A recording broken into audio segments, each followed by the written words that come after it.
Welcome to the DC, the Dingy Corner podcast.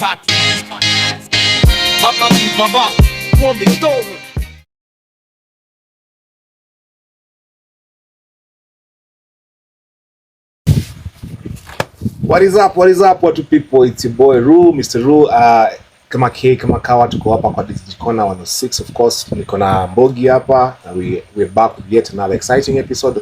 Najua mmekuwa mkituona kwa Dingy Corner mtaani, Dingy Corner home drive, but leo ni podcast. Podcast ya leo iko na very interesting topic. Of course, I'll let my guy, my co-host Mofa introduce, but of course tumeleta our favorite guy, property guy. Mnamjua, kama mnamjua please. La great of property. Tuambieni ni podcast gani amefeature na aliongelea nini. So tell us in the comment section so that we can get to know that tuna to follow. And if you're not following us, please kindly tafadhali pale kwenye kwa subscription finya button. We're on the road to 1,000. We are about 920 now. Yeah, about 920. I think by the time wanaangalia labda tutakuwa kwa 1,000. Thanks for the 920 so far that we have. We're on the road to 1,000. We appreciate your love. We appreciate your support. So once again, it's your show, Dingy Corner 106. Stay locked. And kama hujachukua kura tafadhali, na try kuwakumbusha watu wangu, chukueni kura, tupige kura, tutoe watu kama tunawatoa, ama turudishe watu kama tunawarudisha. Yep. One love. Yeah, so guys, venye Mr. Ru amesema hapa today tuko na tuko Siaya guys. By the way, sorry.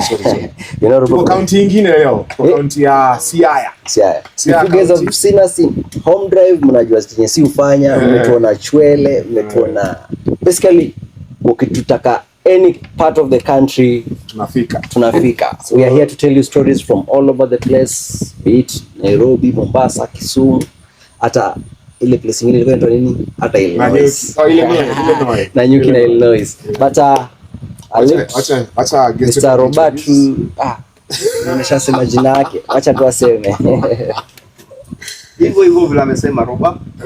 It's my name. I go by Robert's Property Consultancy as a business name. Na tuko nimewakaribisha huku nyumbani Siaya. Fiti. So county ya Kisumu, watu wa Kisumu, watu wa Siaya, we're in your hometown and we're happy to be hosted by Robert. As we speak, hii ni base yake, meaning hii ni property yake. So today we just want to talk about off-grid, living off-grid. What it takes to get to that, and learn more a bit on how maybe to invest on some of the things that require you to live off-grid. Yeah, so if you guys have been watching a few of our previous podcasts, mtaona that we've had several interviews with Mr. Roba in terms of property investment, that is from real estate in Nairobi, real estate in Nanyuki, and we even had guests from all the way from Majua kitaka kujua more about real estate. And right now tuko hapa na Mr. Robert again, and today we are talking about off-grid living. And for us, off-grid living is simply what nimeona hapa. Mimi nimekuja hii place, sijaona any electric pole, sijaona anything, but sijaona hata tap ya maji. Sijaona pipe ya maji kitokea huko nje, sijui ati ni ya kanjo or anything. But nimepata facility na run everything. And maybe Robandi anaweza to explain ya off-grid living ni nini, because as far as I'm concerned, I haven't been living off-grid. So Robert. So off-grid is like kuishi kwa kukata unnecessary expenses. Zile unaweza ishi maisha yako ya kawaida, you get the things that you normally get, but you get them either cheaper, or you get them without spending money, or you get them without literally going out for it. Hiyo ni off-grid. Kuishi, unaishi kwa nyumba ambayo is not too expensive, but you still have a roof over your head. You just have to work here. You just work on your ambience and that kind of thing. But pay ni ya chini, and mostly haulipi rent. So you do not have a monthly expenditure called rent. Off-grid. Yeah, I think maybe just to add to that, I think kuna kosa kulipa rent first, kosa kulipa maji, kosa kulipa stima, na pia uko na farm pale unakula natural organic food that we harvest mwenyewe. So pretty much that's what we've seen around here. Mimi nimekula njugu, nimekula ndizi leo asubuhi for breakfast. Then I was like, before kula breakfast uliingia shower? No, after. Oh, after. Mimi niliingia before. So shower, breakfast. Now all this is of course rainwater. Kuna borehole, kuna solar and all that. So it's we'll show you the rest of the space. It's very beautiful. It's actually very at no cost. Hizo facilities Rube amesema they are all at no cost. Rain Mwenyezi Mungu anatupa. Solar is like a one-off. It takes you for a long time. Na chakula unaotoa tu kwenye shamba. So yeah. So I think maybe even before. I think it's not necessarily at no cost. I think it's of course the initial investment. Yes. Yeah, because they can play. Yes. That is the only investment because so make a tank, make a piping, make a wiring, solar batteries and solar panels. So that's the only initial investment. So the initial investment after that ni unaendelea tu kuishi at low cost. Yeah, low cost. Maintenance too. Make sure maybe tank ile katika pipe utengezo. Yeah. And maybe battery utaongeza.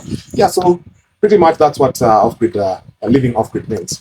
And so you had a question for? Yeah, I just wanted to know from Mr. Roba, nini nilimfanya kama huku kwote? Like wait, first of all, is this your inherited land or is it like somewhere you went and bought separate? It's a property that is bought. It's not inherited.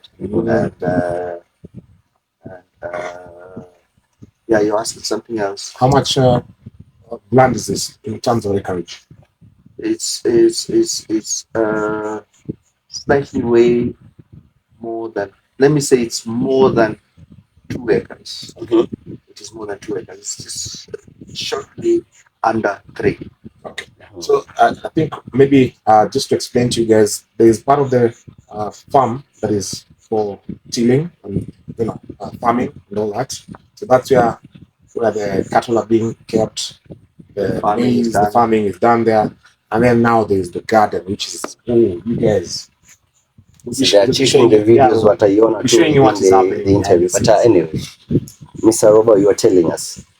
We know very well that in the traditional society, kama mimi as a Luya person kutoka nyumbani, my dad always tells me utajenga pale. Wewe, what made you decide siendi kujenga penye niliambiwa nijenge? Let me go get my own place and somewhere in Siaya panajiita Lana. Lana. By the way, ni Lana by the way. Because mimi niliingia Siaya and bado from Siaya we took quite some time. It was quite a distance for us to get to this place. Hata kitu ya kwanza nilikuwa najiuliza ni Roba aliangalia alipata je shamba in the first place in this place.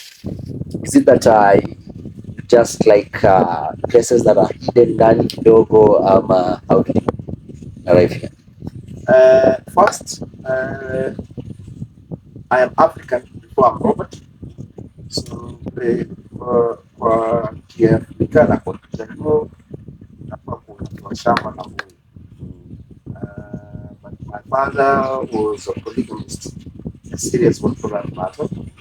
And so I chose to give a chance to the other siblings of mine who are not as privileged to be able to buy land.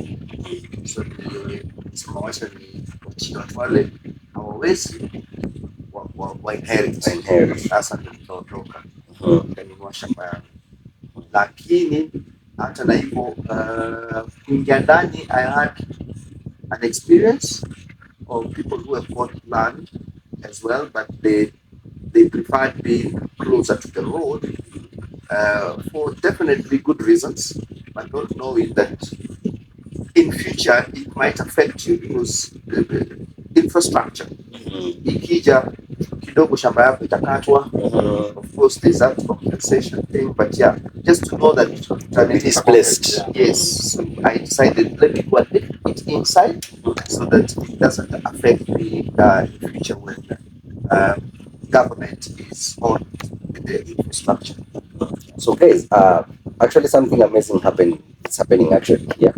In the last episode, I think Robert mentioned something about container house, and I didn't take it so serious per se, but leo nimekuja hapa and basically Robert is living the life yenye alikuwa anatuambia in that particular podcast. So Robert, what made you decide between container house and not like a brick and mortar?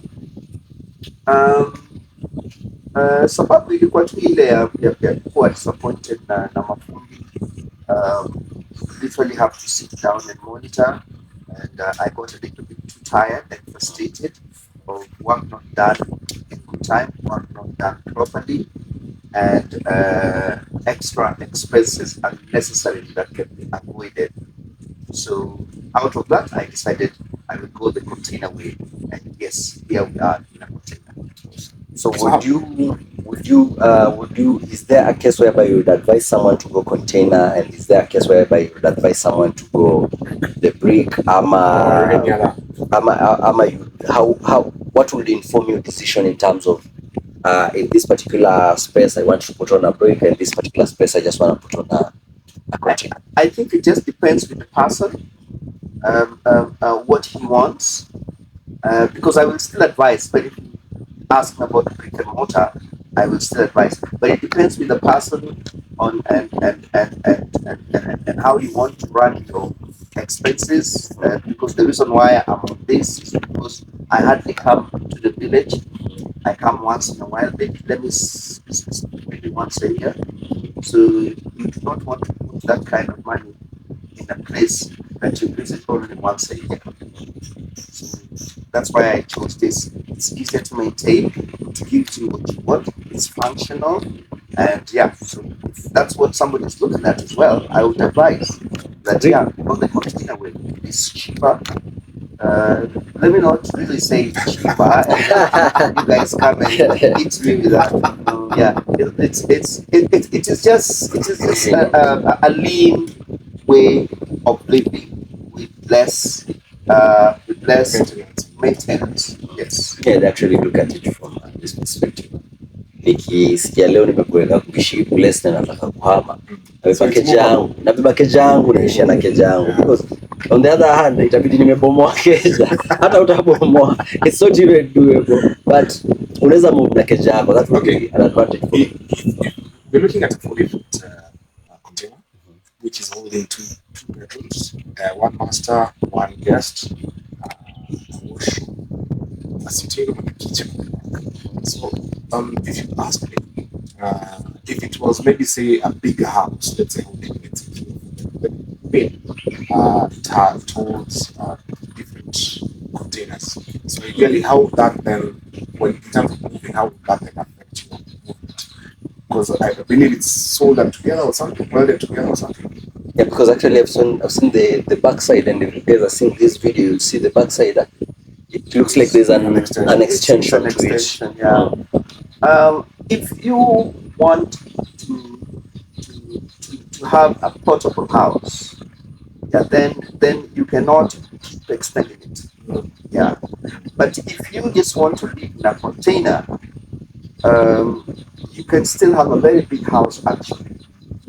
To be honest, I want to extend my house again with container. But if you're looking for a house that just like more for saying that, yeah, if I'm tired, if I want to move out, I'll easily carry my house. Yeah, then you must make it just as lean. Keep one unit like a 40-foot container or what, and then you're able to move with it. But if that's not the case, you just want to build like a container, build a normal house. You can have it small, you can have it big, and you still have it just as functional as your brick and mortar. I think maybe just as well as problem of smokes ideas to move away from space. There's also to move out within the space. So maybe probably want to move this. Exactly. Let's say Basically, you can change within the same compound, but unaweza move how yako in a you can different literally area. change the setup. Yes, It's not like it's a fixed setup. Yeah, Okay, yeah. the other one, once you've already placed that foundation, you're done. it's a done it's a deal. permanent situation. Unless we promote. Unless we go more. Yeah. So Robert, in terms of weather, in terms of even before we go for to the question of whether moving this, I believe this was not built here. From we had a discussion off camera. You mentioned that it came from Nairobi, so maybe just take us through that and what's the process? How long did it take? What was required as a deposit or something like that, so that people can understand that this is what is required from the onset. As I consider, Even in the design, are you the one who came up with the design? It was already designed in this particular way. This is how the sitting will look, and this is how the bedrooms will look. Well, the design is definitely yours. The only thing is that you could seek for advice, because you know the setup of your space and how you want it to be. Because if you're a family person, you know where your sons want your sons to be. You know where, if you just want a kitchenette, you know where you want it to be. But you'll be advised with the experts. Like an example is, if you want to put a kitchenette in your living room and you put it just beside a bedroom, then you need to be advised how it is put, because you're going to do piping and you do not want leakages going into the wall of the bedroom. But the setup is definitely yours. The plan is yours. You can seek for advice.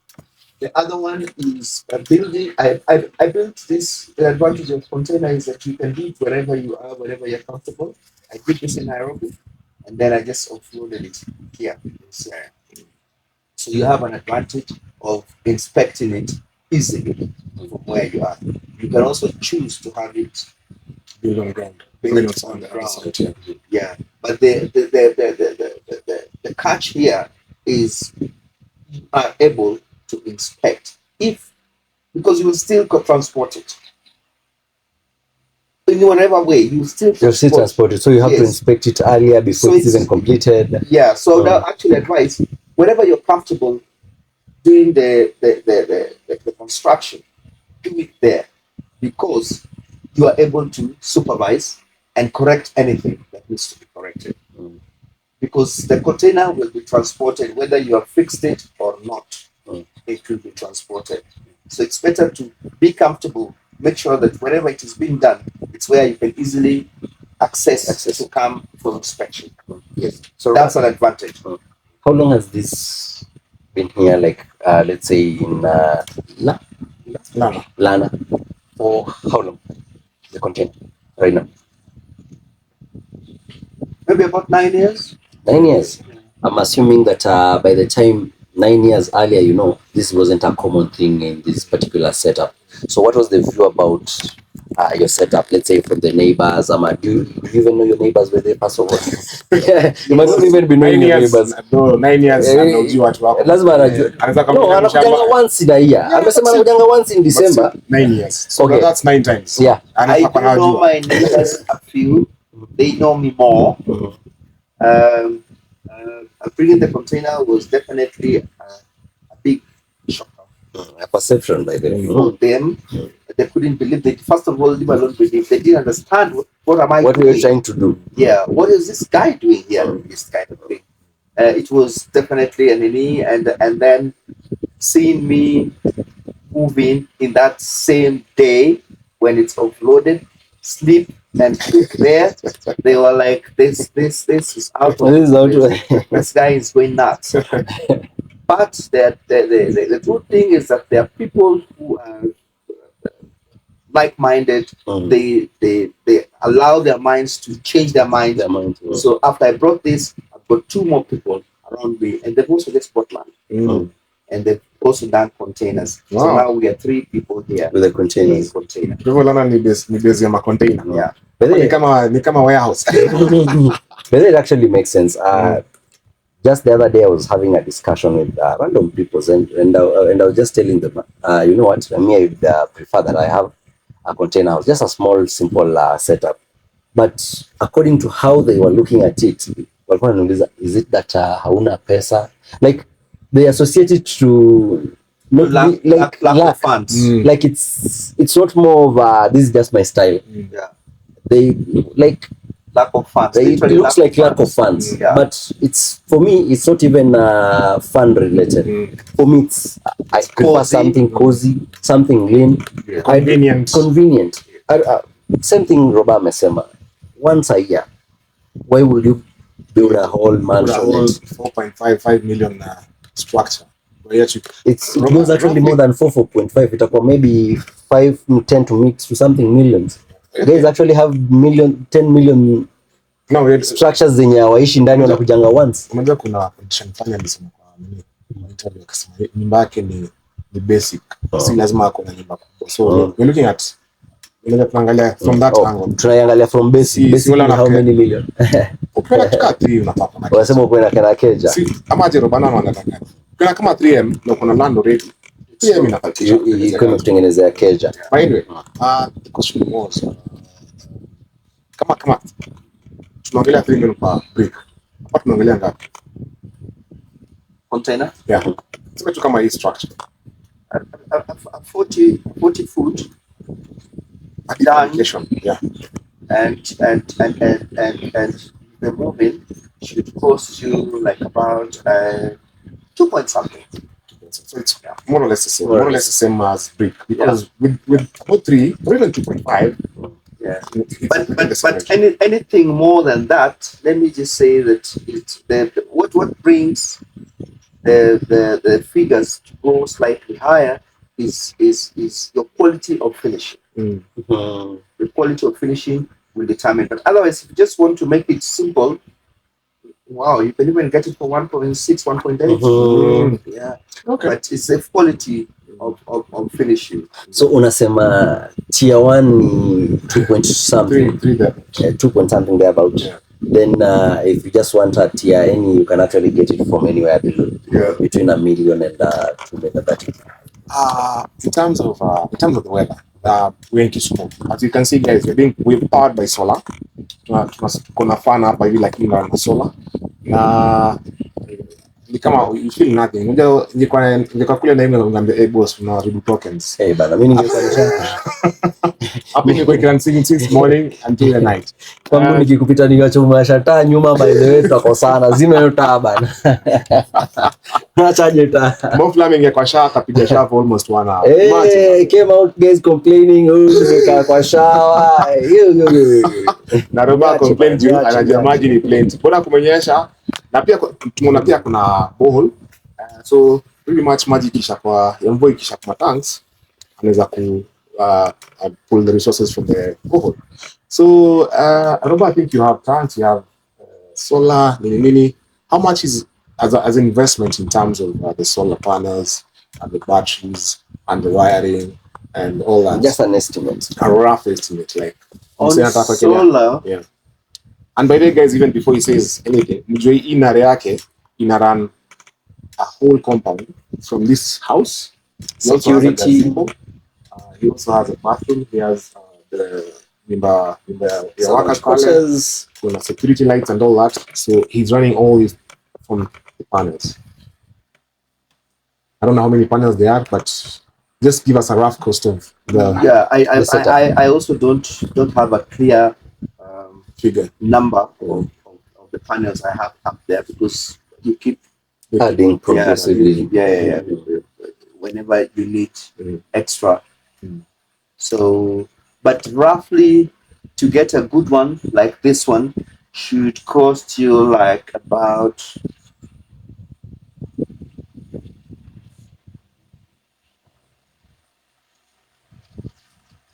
$160 to $180. But it could cost you more depending. Yeah. So, but mine is been built gradually. I did not start with this number of solar because then my house was smaller. But when I moved in, I straight away moved in. I had power, I had everything, I had shower, light all over this place. So yeah, I started slowly as I grow to be able to literally have power everywhere, everything running. Kuna majamaa anajiita Angels of Darkness. I don't know if you know. No. Angel is ataki kwa taje. Wale watu wanatumianga nini? Wale watu wanazimanga stima. Hawajafikisha hata post hapa kwa Roba. Mbona post sio post. Unapigwa onyo na ngebuda. Tutapotea for the next the few hours because of tunatengeneza mitambo mahali kama hizo. Ukikompare hawa say na solar. Especially if you ushago, yeah, you will find their cost to be higher because they ask you to buy this poles and you buy the poles, and ask you to buy for what, but remember, when you're buying these things, they are not yours, and secondly, there are people who will benefit out of it without a coin. Wewe utaleta posts hadi hapa, then your neighbor will just drop it and he's going to get it. And then there's also the recurrent monthly yes bills. And you will still pay your bills monthly, and sometimes that power is not there, especially in the village. Yeah. So to me, if you ask me, solar is just the way to go. Solar is just the way. So unasema wewe unana amekokea jua natumia solar, kukinyesha uko na maji. So you harvest water from the same container?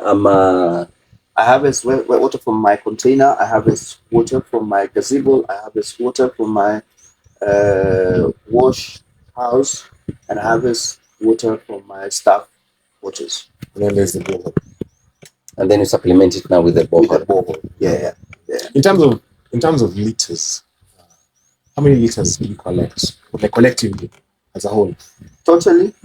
Wow, I would have to sit down and calculation. But anyway, we'll be showing you what the tanks that are currently around. Whatever sort of structure that is put in place to ensure that he has sufficient supply of water, which he uses for shower, cooking, farming, literally the whole day. Leo sijatoka kwa hii compound and nimekula, nimeoga, nimekunywa, umecharge simu. Like if I wanted to work from home from a remote place, by the way, I think this will be like the ultimate setup, and it's convenient, easy, and I don't know why someone would actually go for the other complaints. But anyway, I understand that peer needs be different and all that, but yeah. Okay, mimi ukiniuliza on grid reliability yake ni normal, because hata maji supply tu maji tu inakwanga shida, supply ya stima inakwanga shida. So if you're able to just invest, just funga macho, do the initial investments, put something small, put something small, and then like I think he also has a winning formula which says answer small, grow add pole. So at the end of the day, if you have one tank, you already have water. If you want have one panel and the battery, you have the power. So basically, amesema it took 9 years to get it to this place. He's been here 9 years. Meaning it started 9 years to get this whole compound into what it is currently today. And meaning it was a gradual by gradual. I don't know. Mimi I've been looking at this landscaping and niko like yo. Nimeona miti paka za coast, so nilikuwa najiuliza zinaitwa palm trees. Msitaki hata kujua jina bro. Mimi najua tu ni miti za coast. Mimi nishamaliza hiyo story. Mr. Roba, how did you even achieve this setup? Like, did you do the landscaping on your own, or did you bring a professional landscaper? We got somebody to do landscaping. Oh, okay.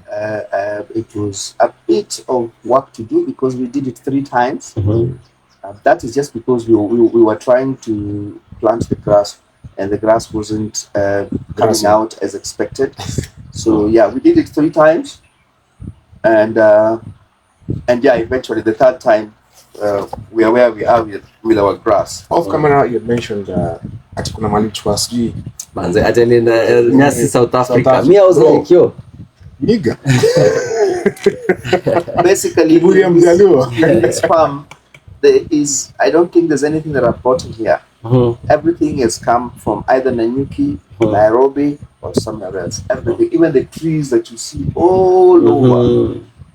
Umesema palm trees, umesema palm trees. Palm ni za Mombasa. Hizo at least najua penye zinatokanga. Huku si kama zinamea huko. Ndio nasema najua penye zinatokanga. Zinatoka coast hizo. Hizo pekee yake najua penye zinatoka. The origin. Yeah. Kuna so many species trees hapa. Kuna maybe just mention after. Najua kuna moja ni Japonica.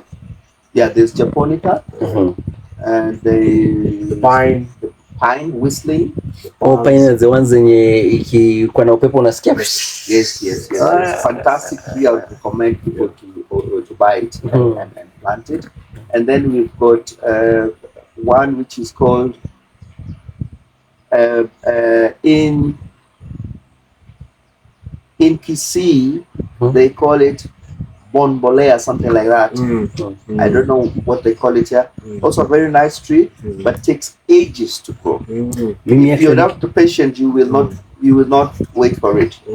Me actually kitu ilinibamba bana, leo asubuhi I woke up, Robe akaniambia sijui anaenda hapo nje kuchukua sijui ni grass gani, akuja keka kwa chai. Mimi nikashangaa. Yaani mnachukua nyasi nje unakuja unapika chai. Na kuna rosemary, kuna sijui pilipili, kuna mboga, kuna mandizi. All that at the farm. And the beauty is that I'm a separate farm na garden. So kuna hiyo distinction where the farm is keeping cattle and farming and everything. Upande juu ni his own private space. We will take you through the compound to see some of the things that is done here, which is it's just crazy, man. Hapa ni kama umetoa Runda ukaleta Siaya. You know, mimi for a moment nikiwa hapa ndani by the way, you can't convince me. Ni kama ungenitoa tu place yoyote unifunge uni blindfold alafu ni drop hapa hivi ningekuwa like I know, right? But yeah, I think you're doing a great job. Thank you very much. Your brand, Robert's Properties Consultant, this is the real deal. This is the ultimate goal for any guy out there who wants to have or own his own compound. This would be marvelous for anyone living here. We'll take you around a tour of the house. Have a look at the house. Have a look at the the space around here, and maybe just for our viewers who want to get something like this, for a similar setup. How do they now reach you? We'll put our numbers down there, and you can contact us if you need our specialty. Yes, we do offer these services. Yes. You can contact us. So all the way from the containers, all the way from landscaping, all the way from even designing how the trees should be and where the container should be and the gazebo should be. Where the gazebo should be. Basically. Very beautiful. Yes. And how to dress the garden. When I say dressing garden is how do you place your plants on the ground, because you don't just get your flowers and you plant them randomly. You must know how to do it. You must consider movement of either human or animals. Vehicles or animals, and consider the view wherever you want the view to, so that your garden is well laid. Wamesema kitu ya maana bana. Mimi unajua ukiniambia flower, ungeniambia maua, hiyo maua wewe panda hapo. And actually, if you look around, there's no colored plant. They're all green, so it looks very beautiful, lush. Is it by design or? It is by I would not even call it design. It is by force, because I do not like flowery plants. Reason is because they don't last for long. If the weather is hot, the flowers tend to shrink and wither, and then zinamwagika hapo. Yes. So, and unlike green is just always lush. Yeah. So I prefer any green plant, any flowery thing. Not my thing. Yeah. But doesn't stop you. Whoever wants flowers, they're beautiful. They're flowers. They're beautiful when they bloom. And, it's beautiful, but just not for Robert. Yeah. So I guess maybe that wraps up our show for today. A big shout out to our property guy. Na leo mkiangalia most of our socials tutapita Siaya kidogo. You guys will see a few of Siaya here and there. So yeah, if you're in Siaya, if you're in wherever place you are and Katoa kwa challenge. Tuambie ni Roba amekuwa kwa show yetu gani, episode number gani, ama like just go copy the link of that show, kuja post hapo kwa comment section. Ujui what we have in there's goodies. Store for you.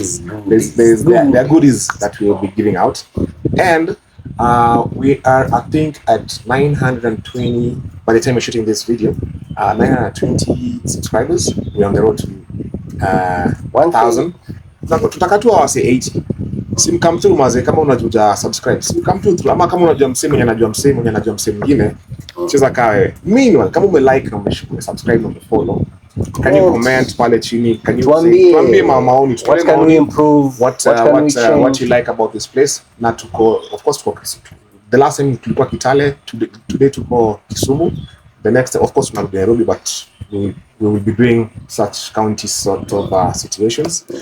Kama unajua unataka kukaribisha mahali tucheze kama sisi, tutakuja bro to buy lunch. Wase wa disimtani wasifikirie tumehepa. Wase wa disimtani, waka, moshara, banana, anytime. Hatujasahau story yote. Sisi tunaendelea bado huko. That's home. Tuko shughuli zetu, but yeah, thanks for the love, thanks for the support so far. Let's as I said, get the 80 on board to fikisha 1,000. That 1,000 subscriber tumfanyia nini?